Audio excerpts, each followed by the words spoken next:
One of the myths grievers can believe is that tears are a sign of weakness. Almost all my clients say, "I'm sorry," when they start to cry. Why? Wouldn't it be normal to cry after suffering a devastating loss?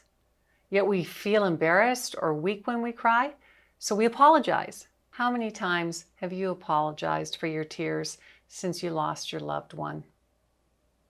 Your friends and family may be uncomfortable and feel helpless, and these tears may make you feel uncomfortable as well because you might feel exposed and vulnerable.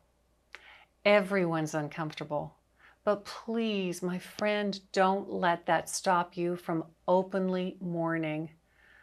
Openly mourning is so important for you.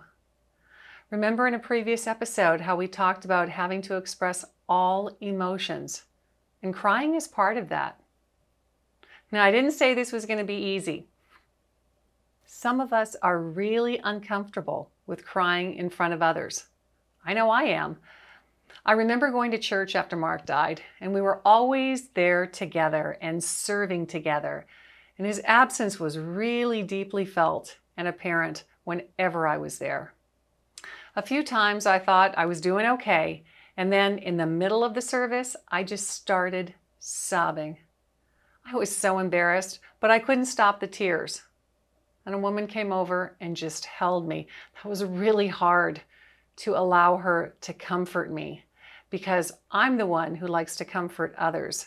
This was a really big step for me because it taught me how to be more authentic with my feelings and getting comfortable being uncomfortable as I lived forward in this journey of grief.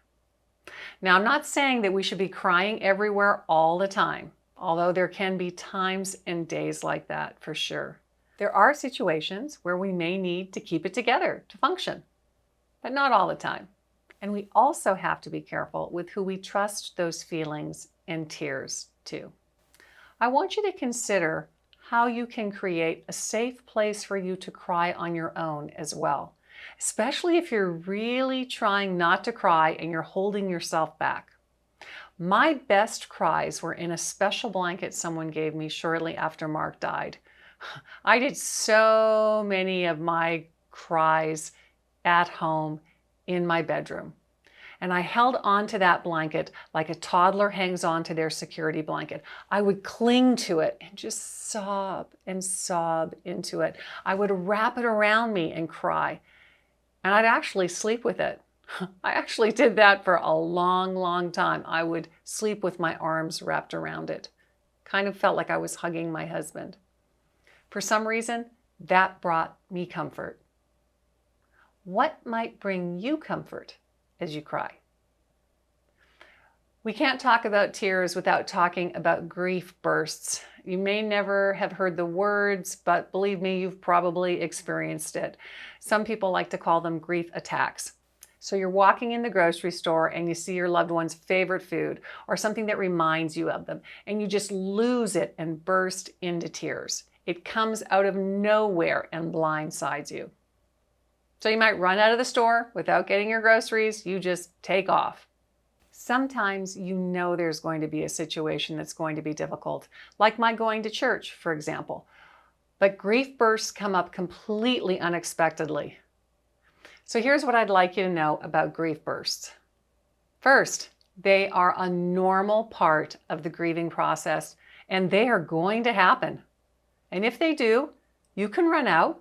That's okay. But I'd like to ask you to consider leaning into it because we know ultimately that's what's going to be best for you on your journey.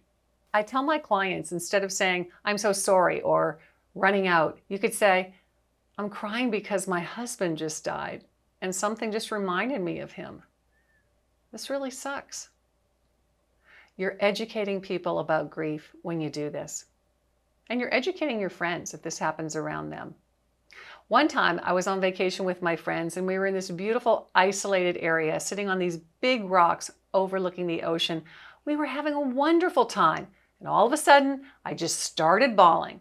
I had no idea where it came from, and my friends had no idea what to do. I just looked at them and said, I'm really missing Mark right now. I just feel this big hole. I was embarrassed a bit, and it was hard for them to see me hurting, but we handled it. They hugged me, we continued on, and then I had some nice moments the rest of the day. But that grief burst, it was powerful, and I needed to ride it out. So the truth is that your tears are not a sign of weakness at all, my friend. Listen to this because it's really important. Your tears are a sign of tremendous grief and tremendous love. And it takes courage to allow them, especially openly, and they're part of the grieving process. So here's some stepping stone questions for you. Can you try not to hold back the tears next time they come up and just allow them? Instead of saying, I'm sorry, could you say, I'm really missing my loved one right now? I know this may be uncomfortable for you. It is for me too. When you suffer a grief burst, please remember that you are normal. And consider where your safe place to cry might be, in your home, what room or wherever, and what might bring you some comfort as you cry, like my blanket did. So here's my quote for you.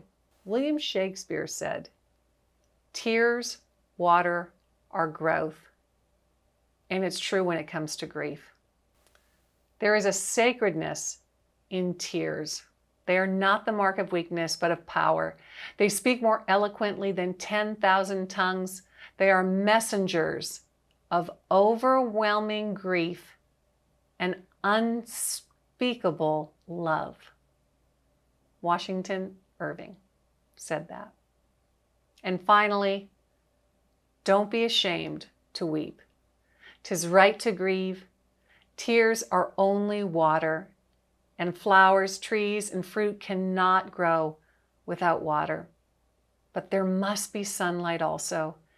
A wounded heart will heal in time, and when it does, the memory and love of our lost ones are sealed inside to comfort us. Thanks for listening. From my heart to yours, my friend.